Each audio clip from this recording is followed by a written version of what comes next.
Hello. So today we're going to go into the misconception of high risk, high reward. Now, the reason I particularly wanted to go over this one is because this is a mistake I made quite often early into my investing careers. Definitely within the first 2-3 years is something I've been doing that I believe is essentially a misconception, and I sort of want to go as to why into it. And of course, there will obviously be some obvious high risk, high reward scenarios, such as like a company going bankrupt, perhaps the turnaround. But I think there's a better way to go about it, and it doesn't mean you have to be super conservative. I'm speaking specifically to the audience which still have, that 10+ year runway that they want to sort of keep going with their investments, and that's something they want to think about. If you're retiring in the next 2 years and you want to pull out all that money, then that's a completely different story. But this is just for those people that aren't in that category. And the reason I say this is because I think everyone assumes that if you want a high return, it's got to be risky, and that's not necessarily the case. I mentioned that it can be, but it's not necessarily the case. And I believe as an investor, it's something that you should sort of focus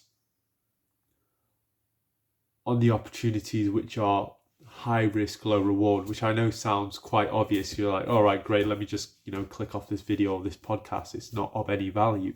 But I'll sort of give you a couple examples which some semi-famous investors have started talking about.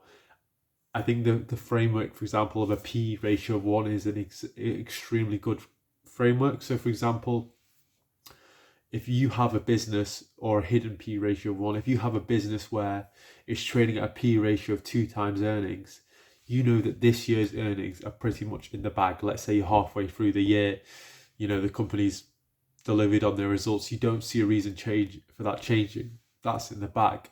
And then if you know next year that the business has, for example, 70% of its revenue in contracts, and on that rate, they are predicted to make, let's say $1 a share, and that's the same as last year's earnings, and it's trading at 2 times earnings, then the company is essentially guaranteed to make, almost guaranteed, let's say the remaining 30% is up for grabs depending on the market rates. It depends on the industry, of course, whatever it is, right?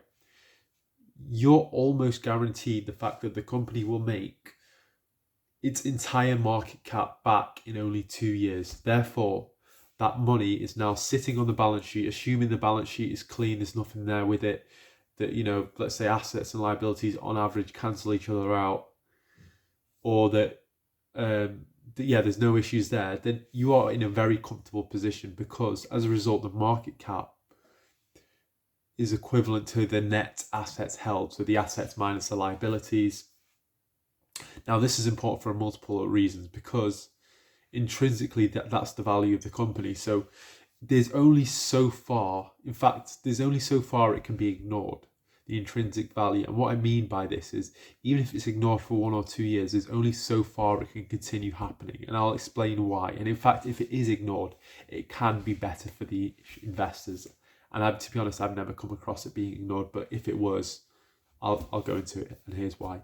So first thing is, any decent management will be looking, unless they're reinvesting that capital, which is even better, any decent management will look to get a payout from those earnings, meaning that you'll be receiving, 10-15% plus dividends per year, or it'll be some form of share buyback, which will naturally increase the prices of the company you're owning, because there's limited supply and there's high demand.